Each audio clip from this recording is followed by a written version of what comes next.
होती है या 40s में चले हो जाती है, लेकिन अब ये 30s में हम देख रहे हैं, इससे भी कम उम्र लोगों में हो रही है। तो ये जो हमारा लाइफस्टाइल है हमें इसे चेंज करना पड़ेगा। हमें एक्सरसाइज को आदत बनानी पड़ेगी, हमें थोड़ा कहते हैं ना उन चीज़ों को अवॉइड करना पड़ेगा। तो चले जी अब बात कर लेते हैं। हमारे साथ मौजूद हैं executive director NICVD Karachi professor doctor Tahir Saghir. Thank you so much doctor Tahir. शुक्रिया जी। अस्सलाम वालेकुम। डॉक्टर साहब, सबसे पहला सवाल तो यही है कि दिल के जो अमराज हैं इनमें इजाफा क्यों होता जा रहा है, खास तौर पर नौजवानों में इजाफा क्यों हो रहा है? ये ट्रेंड जो है ना, अगर आप ओवरऑल वर्ल्ड में देखें ये ट्रेंड रहा है, मगर जिन मुल्कों ने इसको जल्दी परसीव किया है तो उन्होंने प्रिवेंशन की तरफ ज़्यादा जोर दिया है, तो उससे उनकी चीज़ें एक जगह रुक गई हैं, कुछ थोड़ा कम होना शुरू हुई हैं।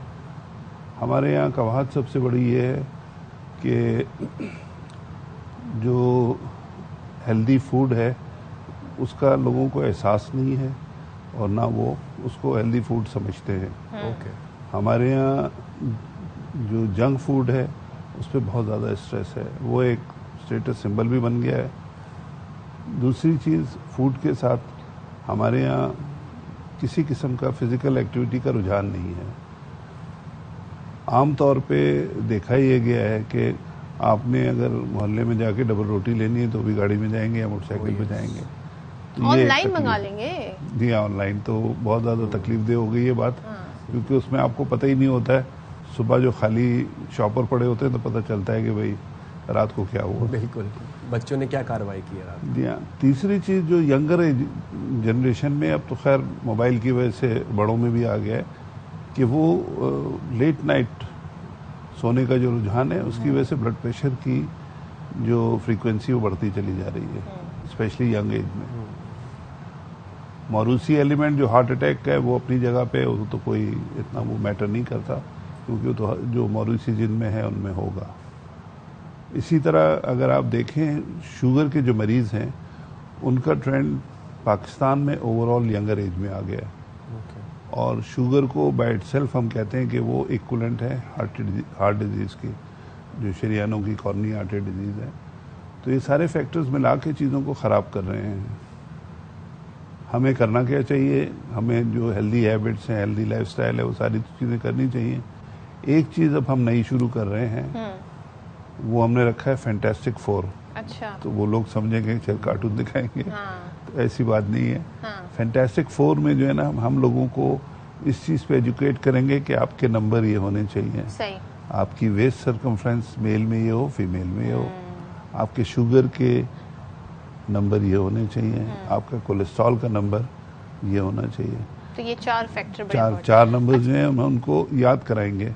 तो उससे ये होगा कि ब्लड प्रेशर का भी, कि वो जब ये चीज़ें उनको पता होंगी तो ये पता होगा कि आप अपनी रेंज से बाहर हैं। डॉक्टर साहब, अभी रिसेंटली बड़ी काफ़ी ज़्यादा ये खबर हम देख रहे हैं पड़ोसी मुल्क से, एक मारूफ क्या कहते हैं आप, उनकी बॉलीवुड की एक्ट्रेस रही हैं शिफाली जरीवाला।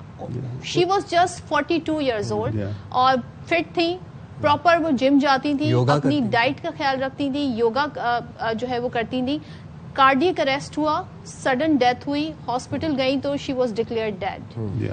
तो ये जो है, और हम देख रहे हैं कि ये वहां पर तो हमने काफी देखा। एक और था सिद्धार्थ, उससे पहले लड़का सिद्धार्थ शुक्ला, उनका भी इसी तरह पोलो प्लेयर थे, जिम जाते थे, वो भी फिट थे। तो ये क्यों इस तरह ये सडन जो कार्डियक अरेस्ट हो रहा है, इसके पीछे वजूहात अब तक वैसे क्या सामने आई? देखें, इसमें कुछ वजूहात तो ये हैं कि अगर आप जनरली देखें, ये जो डेथ्स हो रही हैं इसमें हार्ट में एक मखसूस किस्म का फिनोमेना होता है कि हार्ट के मसल्स बढ़ जाते हैं और वो एसिमेट्रिकली बढ़ते हैं। उसकी वजह से जो हार्ट के अंदर इलेक्ट्रिकल सिस्टम है, जब भी आप एक्सर्ट करते हैं हार्ट रेट बढ़ता है, तो उसमें ख़तरा होता है हार्ट रेट की बढ़ने की वजह से कि वो इरेगुलर हो जाए और फास्ट हो जाए। तो दैट्स लाइफ थ्रेटनिंग। ये यंगर एज ग्रुप में काफ़ी कॉमनली पाया गया है।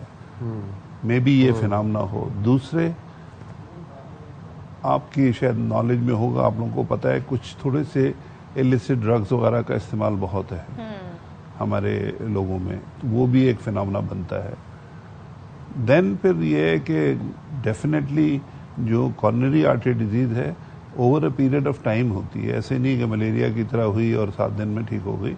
तो वो फिनोमेना चल रहा होता है और फिर ये करने साइंस सिम्टम्स, कोई सिम्टम्स होते हैं जो इंडिकेट आपकी बॉडी आपको सिग्नल दे रही होती है कि देयर इज समथिंग रॉन्ग? देखें, इसमें तो ये कि 40 इयर्स के बाद जो है ना, you have to have your risk stratification. अगर आपकी फैमिली हिस्ट्री है, आप डायबिटिक हैं, तो करना चाहिए।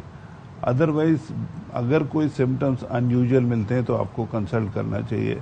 हमारे यहाँ एक जनरली रिवाज ये है, ओ गैस हो गई, वो उसकी वजह से वो फिर अम्मा जो है ना चूरन दे देती हैं, तो वो ओवरलुक हो जाती हैं चीज़ें। मगर उनको प्रॉपरली जो है ना चेक कराना चाहिए किसी किस्म के अगर सिम्टम्स हो रहे हैं। मगर जो सडन कार्डियक डेथ है उसमें एक परेशान कुन बात यह है, जिनको हार्ट अटैक होता है तो first hour is the golden hour. अच्छा। उस आवर में दिल की जो धड़कन मैं बता रहा हूँ ना, वो हार्ट अटैक की वजह से इरेगुलर होके फास्ट हो जाती है।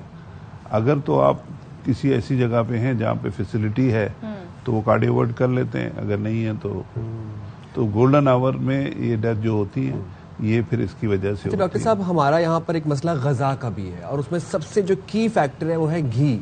आप देखिए, हम सुबह उठते हैं, हम तला हुआ अंडा खाते हैं बनास्पति घी में, साथ 1-2 पराठे होते हैं तले हुए। दोपहर की बात आ जाए, दोपहर को बिरयानी होगी, वो भी घी में तैर रही होगी। रात को कोरमा खाएंगे, कढ़ाई खाएंगे, तो वो भी घी में नहाया हुआ होगा प्रॉपर। ये भी एक फैक्टर है। एंड सेकेंडली यहाँ पे मैं एक और बात भी ऐड कर दूं, जो नौजवान नस्ल तंबाकू नोशी तो एक मसला था ही था, अब ये जो एक ट्रेंड आ गया है वेपिंग का, पॉडिंग का, ये कितनी मुजरे सेहत है? ये जरा आप हमारे प्रोग्राम के तवस्सुल से जरा नौजवानों को बताएं कि पॉड पीना या वेप पीना तंबाकू नोशी का मुतबादिल ही है। मुझे तो टर्म्स भी नहीं बताए। अच्छा, ये जो आपने बात की ना खुराक की, खुराक में हमारे यहाँ जो बहुत ज़्यादा रुझान है गोश्त का, बिल्कुल वो सही नहीं है। उसकी एक क्वांटिटी है कि जी आप 70 ग्राम तक गोश्त ले सकते हैं। अदरवाइज आपके जो खाने की मकदार है उसमें 45 to 50% आपका जो है ना फ्रूट और वेजिटेबल्स होने चाहिए। बाकी फिर आप उसको फर्दर डिस्ट्रीब्यूट कर लेंगे कि फैट्स कितने होने चाहिए और मीट या बीफ कितना होना चाहिए, जिसको अवॉइड करना चाहिए बीफ वगैरह को। मगर हमारे यहाँ जो पकाने का रुझान है वो एक तकलीफ देह है। अच्छा, बुनियादी चीज़ ये है कि चलें वो पका तो रहे हैं, मगर अभी तक लोगों को इसका इदराक नहीं है कि वो किस तेल में और किस घी में पका रहे हैं, वो भी सब स्टैंडर्ड हैं। तो ये सारी चीज़ें जो है ना लॉन्ग टर्म में फिर आपके लिए हेल्थ हैजर्ड्स बनते हैं। सिगरेट तो डेफिनेटली सबको पता है। जो ये वेपिंग वगैरह है, इसमें अब डॉक्यूमेंट होना शुरू हो गया कि आपको लंग कैंसर शुरू हो गया। अच्छा, लोग वेपिंग इस पे लाए थे कि जी हम एज ए अल्टरनेट, और फिर आपको थोड़ा सा स्टेटस सिंबल बन गया है। तो वो चीज़ों को देखते हुए मेरे ख्याल में इन चीज़ों को अवॉइड करना चाहिए। अच्छा डॉक्टर साहब, एक चीज़ बताइएगा, थोड़ी सी हमारे यहाँ हम ये देखते हैं लोगों को भी अवेयरनेस नहीं है। अक्सर और बेशतर जिन्हें हार्ट का इशू होता है और हम जाते भी उसी टाइम है जब कोई तकलीफ हो, सिम्टम्स सारे जो होते हैं उसको अवॉइड करने के बाद हम उस वक्त जाते हैं डॉक्टर के पास। अक्सर और बेशतर डॉक्टर क्या करते हैं, पेन किलर लगाया, घर भेज दिया।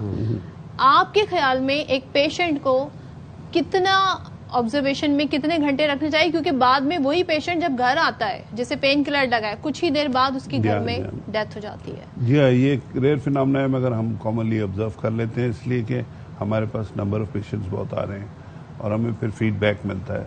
इसमें साइंटिफिकली जो है ना, कोई भी मरीज आपके पास आए और आपने जब उसकी हिस्ट्री ली, बेसिकली कॉर्नरस्टोन हिस्ट्री होती है कि मरीज जो आपको बताएगा कि मुझे इस तरह पेन हुआ, इधर जा रहा है, जबड़ों में जा रहा है, चलने से हो रहा है, बैठने से रिलीव हो रहा है, तो उस फीचर्स को देखते हुए आप फिर क्या करते हैं, ईसीजी करते हैं। ईसीजी दुनिया की सस्ता तरीन टेस्ट है दिल के लिए और बेहतरीन टेस्ट है, मगर उसके साथ थोड़ी सी कबाहत ये है कि शुरू के 6 घंटे में कभी कभी शुरू के 6 घंटे में वो मैनिफेस्ट नहीं करती। अच्छा। मीन्स के ईसीजी में चेंजेस नहीं आती। तो फिर कॉर्नरस्टोन क्या था, हिस्ट्री, आप उस पर बेस रखें। दूसरी चीज़ जो एक नई चीज़ शुरू हुई है पिछले 10 साल से, एक टेस्ट है ट्रोपोनिन का। उस ट्रोपोनिन के टेस्ट में भी है कि 4 से 6 घंटे के बाद वो मैनिफेस्ट करता है। सपोज मुझे अगर अभी पेन हो रहा है, मैं जाके ट्रोपोनिन कराऊंगा, नॉर्मल होगा। राइट। तो इसलिए एक जनरली जो कहा जाता है कि आपको 12 घंटे के लिए अंडर ऑब्जर्वेशन रखना है, और उसमें फिर मरीज को हम ये बता देते हैं कि आपको कुछ भी नहीं करेंगे, हम एक इंजेक्शन लगाएंगे, कैनुला लगाएंगे, आप ऑब्जर्वेशन में रहेंगे। हमारे NICVD में मरीज आपको पता है जिस तरह आते हैं, हमारी ER में तकरीबन 1000-1200 आते हैं। हर मरीज़ हार्ट अटैक का नहीं होता, 30 से 40 होते हैं जिनकी हम एंजियोप्लास्टी कर देते हैं। बकाया मरीज़ जो इस तरह के रिस्क स्ट्रेटिफिकेशन वाले होते हैं उनके लिए हमने पहले इंतज़ाम किया था, बाहर कुर्सियाँ लगी होती थी। अब वो सर्दियों में तो गुजारा हो जाता था, गर्मियों में बड़ी तकलीफ दे बात थी। ज़्यादातर मरीज़ जो है ना फिर चले जाते थे कि अच्छा 6 घंटे बाद आके हम दोबारा टेस्ट कराएंगे। उस चीज़ को देखते हुए हमने ये किया, ER के अंदर 40 कुर्सियों का एक अलग से ब्लॉक बना दिया है। मरीज़ वहाँ बैठे रहते हैं, बस AC है, बैठे हुए हैं। आमतौर पे कोई वहाँ से गुजरता है तो समझता है कि शायद अभी फिल्म दिखाएंगे। अच्छा। क्योंकि कुर्सियाँ लगी होती हैं, बैठे होते हैं। तो वो अपनी तरफ से हमारी कोशिश यही है कि पेशेंट मिस ना हो। देखिए ये जो पेशेंट आप बता रहे हैं ना, ये होते बहुत कम है, मगर जो भी मिस होगा ना वो किसी का तो प्यारा होगा। सही बात है डॉक्टर साहब। हाँ, लास्टली एंड क्विकली नौजवानों के लिए 3 कोई इम्पोर्टेंट मैसेज अगर आप देना चाहें। इम्पोर्टेंट मैसेज ये कि जी एक तो गवर्नमेंट के लिए है, मैं सब जगह ये कहता हूँ, ठीक है, कि आप 9 बजे के बाद सो जाए नहीं, मोबाइल बंद कर दें। मोबाइल बंद कर दें, ठीक। ऑफिशियली मोबाइल बंद हो जाए सरकारी तौर पे, राइट, सरकारी। I like this idea. ठीक है, तो ये मसला आपका हल हो जाएगा। यंगर एज में अननेसेसरी जागना, ब्लड प्रेशर, ये वो सारी चीज़ें। दूसरी चीज़ जो सबसे इम्पोर्टेंट है, आप अपने घर के पास जो छोटी मोटी चीज़ें लेने के लिए जाते हैं तो 2 किलोमीटर का जो डिस्टेंस है उस पर आपने गाड़ी का इस्तेमाल नहीं करना, ना मोटरसाइकिल का। 2 किलोमीटर के लिए अगर आपको ज़्यादा शौक है तो साइकिल पे चले जाएं। जबरदस्त। ये दूसरी चीज़ है। तीसरी चीज़ ये कि आप जो हेल्दी हैबिट्स अटेन कर रहे हैं उसमें अपने दोस्तों को, फैमिली को, आप घर जाते हैं तो बच्चों को, सबको शामिल करें। ये बहुत ज़रूरी है ताकि ये पता चले कि भाई ये चीज़ अच्छी है। अब हम जब छोटे थे, हमारे वालिदैन, फादर मेरे क्या करते थे, घर के सारे बच्चों को बिठाया, उनको फल खिलाते थे। अब एक बच्चे को क्या पता कि चीकू क्या है, तो सेब क्या है, तो आम क्या है, मगर वो फादर खुद खाते थे, उसमें शो करते थे बहुत टेस्टी है, बच्चे भी खाते और फिर उससे बॉन्डिंग भी अच्छी होती थी। तो ये अगर आप माहौल बनाएंगे इन 3 चीज़ों से, कुछ चीज़ें बेहतर होंगी। ये लॉन्ग टर्म इफेक्ट है इनका, 10 साल 15 साल के बाद होगा। हमें इसमें बहुत ज़रूरत है मीडिया की। मीडिया हमारे साथ कोऑपरेट करे। हमारे जो भी प्रोग्राम्स प्राइमरी प्रिवेंशन के हैं, हमारे जो भी प्रोग्राम प्रिवेंशन के लिए हम बिल्कुल इस पर बहुत हमें मिलकर काम करने की जरूरत है। Thank you so much doctor Tahir, बहुत शुक्रिया, बहुत इंपॉर्टेंट मैसेज था भाई। एक्सरसाइज करें, हेल्दी खाएं और कोशिश करें कि टाइम पे सो जाएं।